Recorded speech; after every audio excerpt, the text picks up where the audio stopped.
Well, in what we have as Matthew 19, Jesus Jesus does not stutter about the subject of divorce. I don't want to replow a whole lot of ground, but just a quick touch on the fact that the scribes and Pharisees and rabbis of Jesus' day were big time bought into not just the scriptures, but also the tradition of the rabbis, which was not friendly toward wives. As a matter of fact, it was not at all friendly, in fact, toward women in general. Okay, that's a whole different subject, but the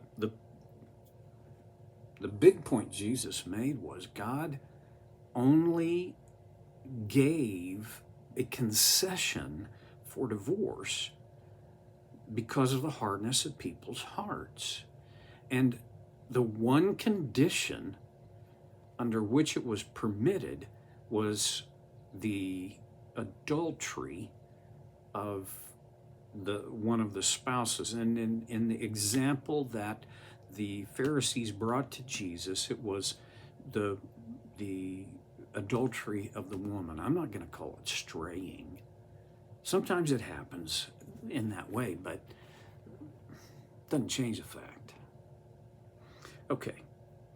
And, oh, by the way, I tell you that anyone, this is in verse 9, who divorces his wife except for marital unfaithfulness and marries another woman commits adultery. So it's not just, a cut and dried, if the husband doesn't like the wife, create a certificate of divorce and get it recognized and legalized by the proper authorities, and then move on with your life. No, that's not how it works. Well, in verse 10, the disciples said to him, if this is the situation between a husband and wife, it is better not to marry.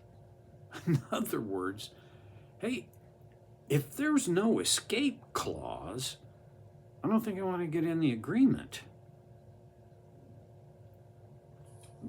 Which sounds very cold to my 21st century ears. But the context is really critical to this. It's central to it. The context is the disciples had grown up in a culture where a husband could divorce his wife for any and every reason. That this was not exceptional. This was normal. And then in verse 11, Jesus replied, not everyone can accept this word, but only those to whom it has been given. Now, what word? Well, Jesus' word on the whole issue of divorce and husbands and wives and marriage. For some are, he says in verse 12, some are eunuchs because they were born that way. In other words, a eunuch, well, you know what makes a eunuch, right? Oh, you don't? Well, let me tell you. What makes a eunuch was castration. This was a common practice in Jesus' day, especially for servants in the house of royalty. Okay, it's kind of a PG-13 bordering on R rating here, but the truth is they didn't want to risk one of their daughters getting knocked up by the help. So they castrated the male servants. Some people, I mean, that's going to be very offensive too. And it is an offensive practice. But Jesus says some men are born without the urges for a sexual relationship. I don't think that's homosexual. I think that is men who are not born with the urge to marry and have sexual relations, which it's not very common. Verse 12, for some are eunuchs because they were born that way. Others were made that way by men, and others have renounced marriage because of the kingdom of heaven.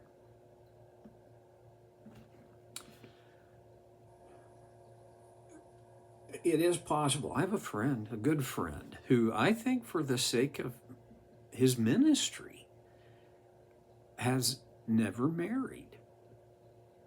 And he'd make a great husband, and he's got the kind of character. I think he's going to pick a wonderful woman if he were to choose it, but he hasn't, and maybe he won't, for the sake of God's kingdom, for the sake of ministry.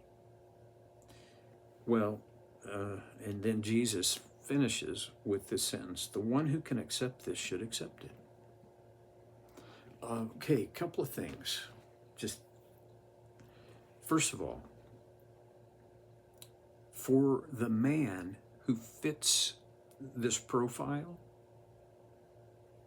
you are not a person of damaged goods. You're not some kind of weird second-class follower of Jesus. You're full-on valid son of God. And there are a lot of single men who, through the years, through the centuries and millennia, have been able to devote themselves to ministry in a way that a man who is married, and men who not only married but had children, but both of those guys, I'm one of them. My attention, my resources had to be divided. I'm glad. I don't resent that at all, and I don't think God resents it. I would not have been a better Christian had I just bucked up and renounced marriage.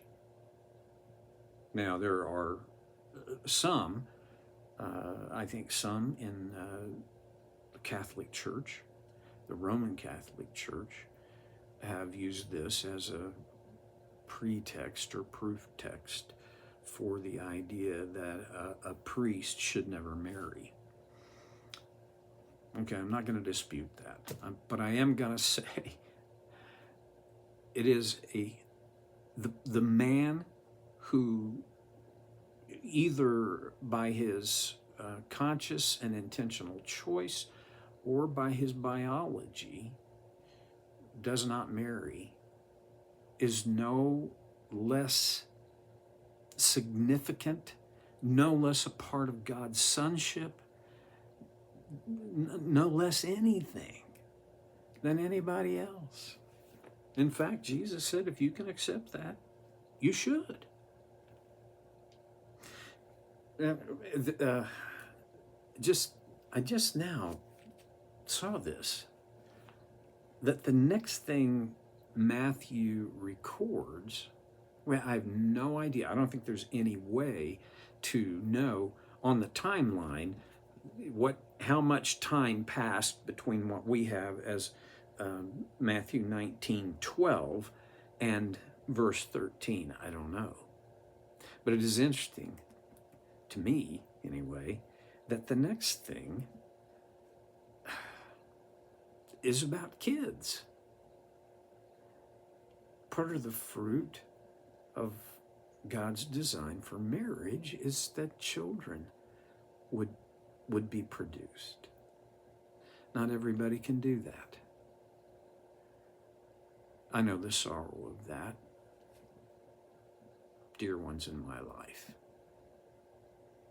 have had to give up a dream of having children. And that's hard. Jesus says, well, set the scene. Then little children were brought to Jesus for him to place his hands on them and pray for them. Oh man, would I have loved to take all three of my daughters when they were little and have Jesus put his hands on them and pray for them. And I would even love to go back and just watch that, just see it. Just be a spectator. What would Jesus have said?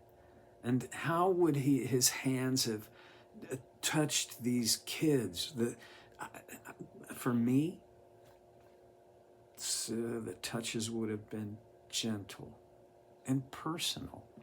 Imagine the one who had created these kids knew everything about them.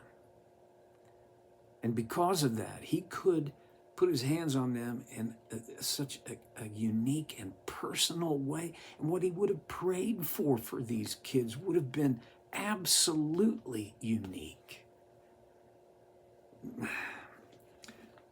I think it's my sanctified imagination, but man, it's not, there's nothing clinical about this. This is deeply personal. Well, as beautiful as that scene was, the disciples rebuked those who brought them. In other words, get these kids out of here. What are you trying to do? We got important stuff here and you're in the way. They're noisy. That one just pooped in his britches. Come on. Yeah, this is so disruptive. Back up. Leave the master alone. He has important things to do. But Jesus said, let the little children come to me, and do not hinder them, for the kingdom of heaven belongs to such as these.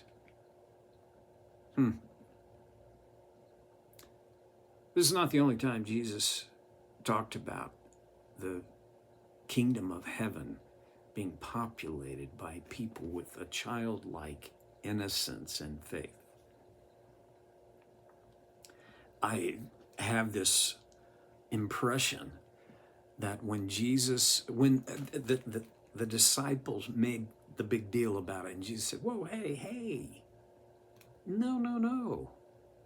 Do not keep these kids from coming, but let them come to me. The kingdom of heaven will be populated by people like this. They're not authoritarian. Although children are very selfish. Well, okay, I'm kind of glad heaven doesn't exclude me because I have kind of a selfish bent. And the indication is these were young kids, and young kids they basically take everything at face value. They're, in the negative sense, they're gullible. In the positive sense, they're believing. I want to be like that. I think you do. I love the story. I love thinking about it and putting myself there and hearing the noises and the whole thing. And then what I love is that Jesus, he didn't string this out to make a big deal out of it. Look at this. When he had placed his hands on them, he went on from there. This was not the point of Jesus' ministry, not even the point of that day in his ministry. Just a part of it, just a moment. Last thing I'll say. That's how we get life, a moment at a time.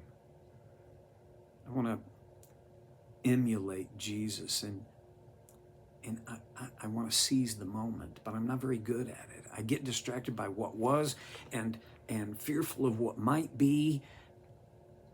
Maybe my challenge, a couple of challenges, be like a child. Be childlike, not childish. And second, live this moment, and the next moment, and the moment after that. Okay, gone over. I'll see you next time on Soul Care with Stevie.